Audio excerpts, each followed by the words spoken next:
When I was a teenager, a trickster demon terrorized our entire family and tried to force me to marry him. I believed he was gone forever until you found this in the attic. Ew. Who's Beetlejuice? Don't ever say that name. Beetlejuice.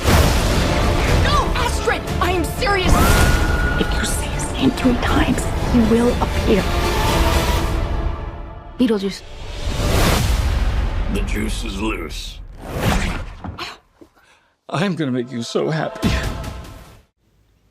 All right, the time has come. We finally got the sequel to Beetlejuice after like 35 years. So what I'm going to do is I'm going to split this up into 2. Like one that's spoiler free and one that's spoilers. This is the spoiler free. So I've always enjoyed the original. I always have. Even like the first time I saw it, I was like starting to see like more horror comedies type stuff instead of just horrors or comedies. I was like really getting into more like horror films, but then also I was trying to find stuff where I'm like, why can't like horror exist with comedy? And then Beetlejuice was a big example of that. So I was like, okay, so this is basically supernatural ghost stuff, but they made it funny. All right, let's see it. So anticipation for this, it was extraordinarily high. Not for me necessarily, but I will say that the more stuff started coming out about this, my expectations started to lower a little bit, but it wasn't because I was going, oh, this just doesn't look very good. It was more just, I'm lowering it just in case if something happens. So, and I feel like if you go into this with a lower expectations, then I think it's a little better that way.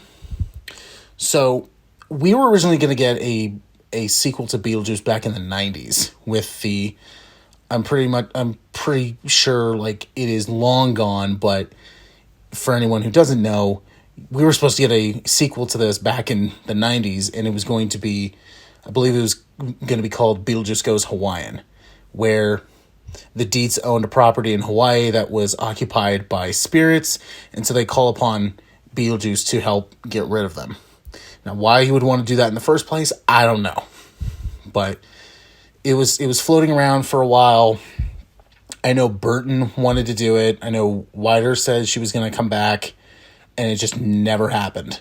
So then, you know, once I heard about that, I went like, yeah, I don't think that would have worked, to be perfectly honest. But I would like to see, because they said there was like a spec script out there, or a script was out, but they haven't released it. I'm like, okay, release the script so maybe, you know, we can see it, like see what it is. Because the fact that it's not relevant anymore, you know, let's see it. But so then they decided, okay, let's come back, let's refresh this, let's come back with a sequel.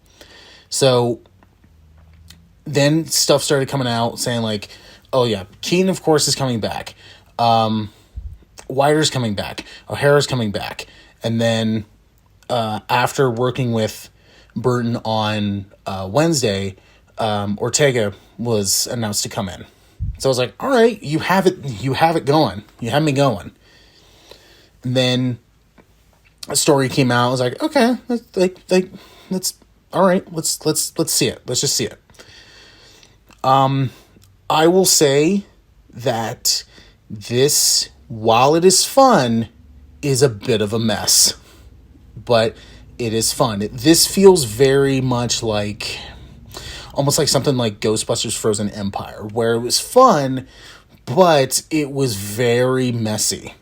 Where there were so many parts where I'm like, okay, I'm having fun with this, but that doesn't stick there. This doesn't really have any merit to it, and it's very jumbled. It doesn't really feel like something consistent. It feels like they threw a whole bunch of things in a blender and just blended it up. But we're going like, oh, whoops, we forgot this stuff. I like to see, like, I like to compare movies and maybe TV shows, like anything, with like making a cake, where you need the certain amount of ingredients to then make it good. And I feel like with this, they had all the ingredients there, they were getting everything good, and then they looked at its batch and went, let's take a whole bunch more like slapstick and just goofy stuff and like put it more in. All right, let's shove it in the oven. Oh, wait, we didn't put enough maybe character stuff nor story stuff in it. Whoops. Well, the story feels very second rate in many cases.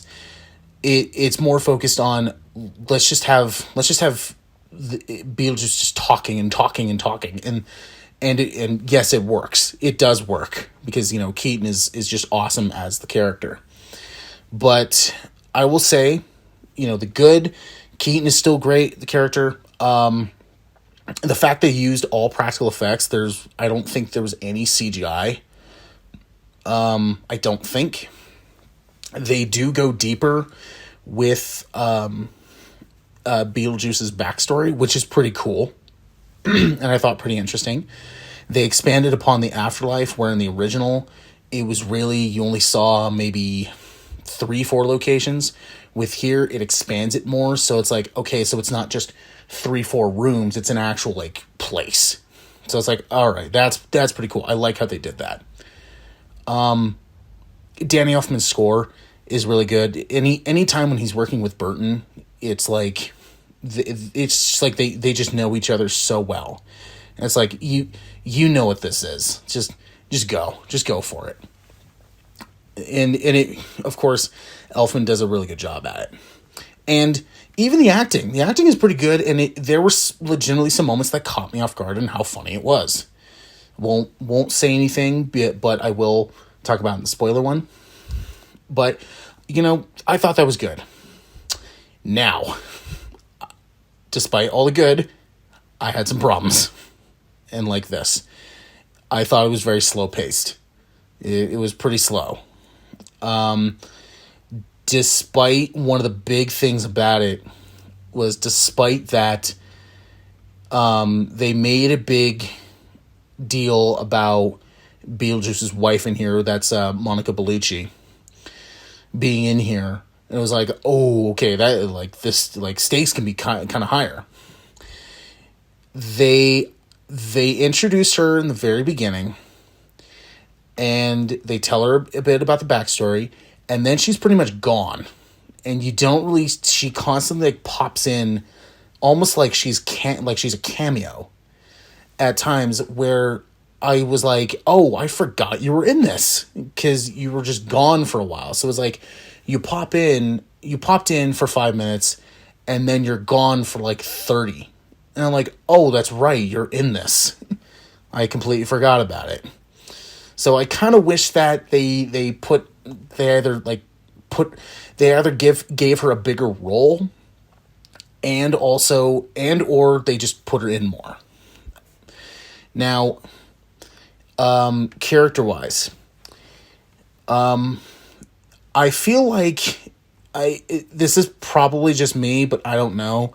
But I feel like when it comes to horror stuff in the past couple of years, with a few exceptions, Jenna Ortega's character is kind of, not the greatest.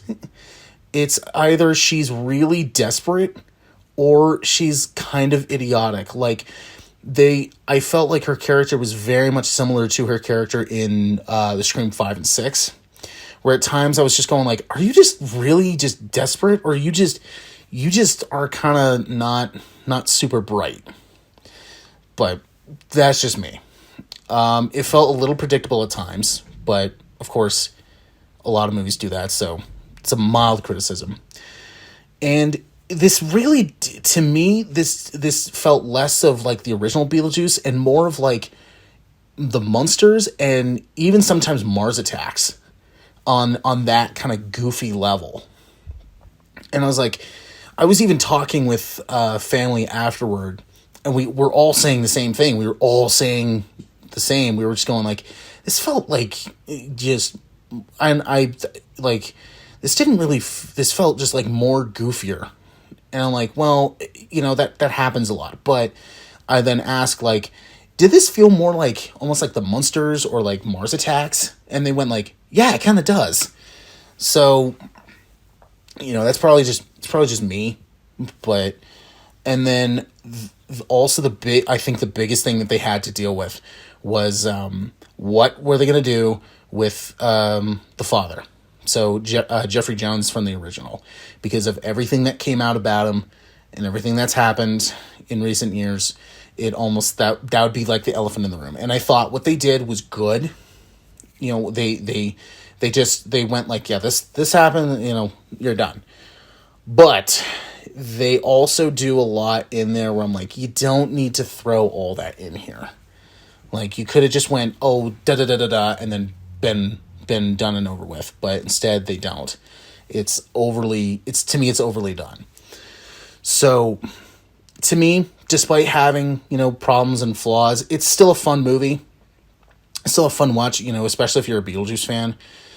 But, like I said, I would definitely lower your expectations. So, I would probably give this maybe a high average. I would definitely watch this again. I would. So just as much as I had fun with it, I would say lower your expectations because it is a little jumbled mess. But it's still a fun watch. And it also didn't help that in the screening, there were some parents that brought their baby in the movie, and that baby cried a couple of times and just ruined it. But I made sure not to have that affect anything. I just hate it. You know, it's a baby. They're not going to remember seeing Beetlejuice when they were 1 year old. It's just not going to happen. So stop bringing your babies to movies.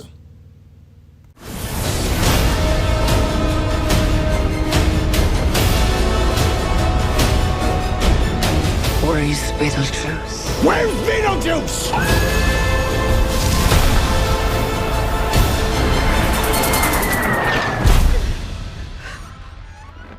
Beetlejuice. Feel free to express yourselves. Don't be afraid. You're a figment of my imagination. Really? Is this a figment of your imagination?